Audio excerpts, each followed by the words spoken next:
Fans de F1, bon dimanche matin. Comme chaque semaine, on se retrouve sur Red Flag pour une nouvelle vidéo. Chaque nouvelle saison qui s'annonce est l'occasion pour chacun des 10 teams de la grille de F1 de formuler ses grandes espérances, afin de garder éveillés les fans et les sponsors. Si certains seront exaucés, récompensés de leurs efforts humains, techniques et financiers, d'autres se verront contraints de revoir leurs espoirs à la baisse, de courber les chines et de retenter leur chance la prochaine fois. Le premier Grand Prix de la saison est traditionnellement le rendez-vous des espoirs confirmés et des attentes déçues. Ainsi, plus de camouflage, plus de performances masquées par les programmes d'essais qui tronquent la feuille des temps. La performance nue, seule face au chrono. Et là, si certains l'ont été, nous on n'a pas été déçus. Voyons ce que le premier opus de la plus longue saison de l'histoire nous aura appris, équipe par équipe.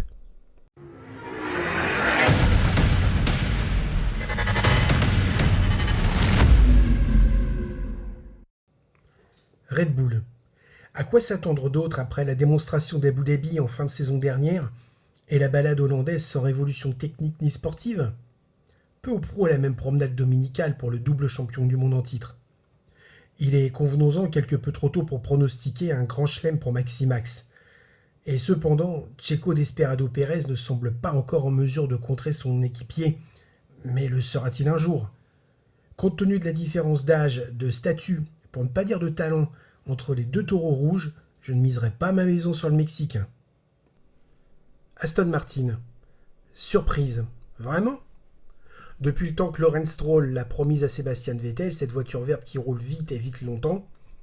Bon, on sait que Papy Fernando ne voit pas les années, mais quand on aime, on ne trompe pas. On sait qu'il tire la quintessence de sa voiture en chaque occasion. On sait également que Lance Stroll va vite sur un tour et qu'il peut faire le job quand la voiture lui convient. Son expérience quasi inégalée, si ce n'est par son meilleur ennemi, Sir Lewis Hamilton, lui sera d'une aide précieuse quand ses artères lui rappelleront son âge. Contrairement à la Red Bull, on ne sait pas encore si la native de Silverstone sera homogène sur l'ensemble des circuits, mais franchement on l'espère, ne serait-ce que pour l'intérêt des championnats. Ferrari, dans la sauce tomate. L'effet Vasseur n'a pas encore bien su se faire sentir. Mattia Binotto nous l'avait annoncé, la Ferrari de cette année serait la sienne. Ah, pour ça on a vu. Pas de rythme, forte dégradation des pneus, fiabilité défaillante.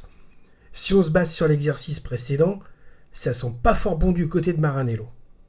Sauf que on connaît l'orgueil du cheval qui broute et la capacité de développement de la Scuderia, qu'on a hâte de revoir dans le show pour le podium. Mercedes, dans le strudel. Russell qui pronostique Max à 1 contre 1 sur l'ensemble des courses du championnat. Toto Wolff qui a mis la W14 sur un camion plateau en partance pour la casse.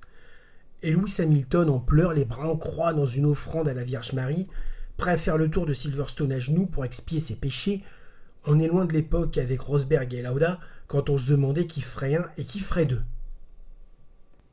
Alpine, qui n'a pas de pilote numéro 1, ni de pilote numéro 2, au détail près que Laurent Rossi a désigné Esteban 5 Second Penalty Ocon comme leader dans l'avenir, ce qui est un bien bel accueil envers Pierre Gasly, le type qui part P20 et qui arrive P9.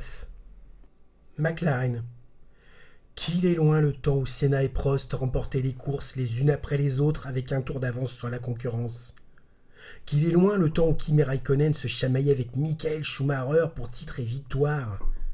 Qu'ont-ils fait de cette écurie si populaire, si prestigieuse et jadis si brillante? À vrai dire, pas grand-chose, tant on peut constater que la papagaille règne dans le stand autant qu'à l'usine de Woking. Pour le moment, le team est en perdition, avant-dernière force du plateau. Piastri doit se demander ce qu'il est venu faire dans cette galère. Norris trouve le temps long, et le seul qui soit soulagé de cette situation, c'est Ricciardo. Alfa Romeo. C'est assez sympa comme couleur noir carbone rouge. Ça rappelle un peu Audi. En attendant, je me demande si c'était une bonne idée de mettre derrière le volant un gardien de buste est-allemand des années 80. Williams. Qu'il est loin le temps où Senna ne dormait pas à l'idée que Prost pût lui ravir un volant chez Williams. Et pourtant, si l'écurie est tombée bien bas ces dernières années, il semble que la présence d'Alexander Albon, sans toutefois faire oublier celle de George Russell, ait fait souffler un peu d'air frais à Grove. Quant à l'exercice à venir, il semble se profiler pas trop mal, étant donné que désormais 2 pilotes officient dans les voitures bleues. Alpha Tauri.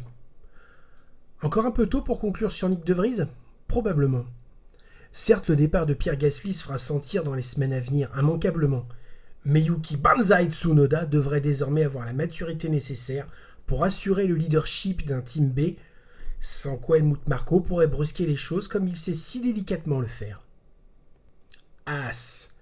La valeur de Hulk et de Magnussen, rapide, fiable, dur au mal, n'est plus à prouver. L'incapacité de As à développer une voiture non plus. Quand on regarde la courbe de progression de l'an dernier et qu'on regarde où le team en est aujourd'hui, ça part assez mal.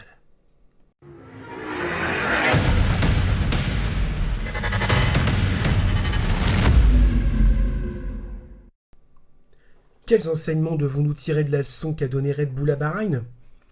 Qu'il est urgent d'attendre avant de se précipiter trop hâtivement vers de hasardeux pronostics de fin de saison.